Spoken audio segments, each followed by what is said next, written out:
اب خبر شامل کرتے ہیں صفدرآباد سے، جہاں پر جماعت اسلامی صفدرآباد کے زیر اہتمام فلسطین کے مظلوم مسلمانوں نے اظہار یکجہتی کے لیے ریلی نکالی گئی ہے، جس کی قیادت جماعت اسلامی ضلع شیخو پورہ کے امیر رانا تحفہ دستگیر نے کی۔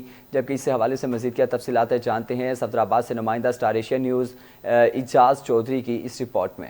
جماعت اسلامی صفدرآباد کے زیر اہتمام فلسطین کے مظلوم مسلمانوں سے اظہار یکجہتی کے سلسلہ میں ایک ریلی نکالی گئی، جس کی قیادت جماعت اسلامی ضلع شیخوپورہ کے امیر رانا تحفہ دستگیر نے کی۔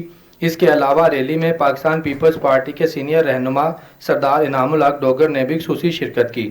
ریلی کے شرکاء سے خطاب کرتے ہوئے مقررین کا کہنا تھا کہ مسلمہ کے اندر ایک بیداری پیدا کرنا، امت مسلمہ کے 56 مسلمان ممالک کے جو سربراہان ہیں ان کو غیرت دلانا کہ آج عوام سڑکوں پر ہیں اور حکومتیں کیوں سوئی ہوئی ہیں، حکومتوں کو مسلمان اس وقت تک اسرائیل کے خلاف جنگ جاری رکھیں گے جب تک ہمارے قبلہ اول مسجد اقصیٰ محفوظ نہیں ہو جاتی اور مسلمانوں کی سے جو نجائز ظلم اور زیادتی ہو رہے ہیں یہ ختم نہیں ہو جاتے۔ انشاءاللہ تعالیٰ وہ وقت آنے والا ہے جب اسرائیل اللہ تعالیٰ کے فضل و کرم سے اور مجاہدین اور حماس کی جد و جہد سے انشاءاللہ تعالیٰ برباد ہوگا۔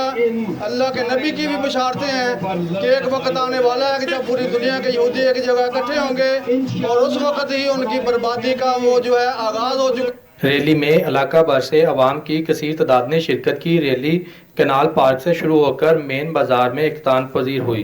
کیمرہ مین زریاب چودھری کے ساتھ Ijaz Chaudhry, Star Asia News, Safdarabad.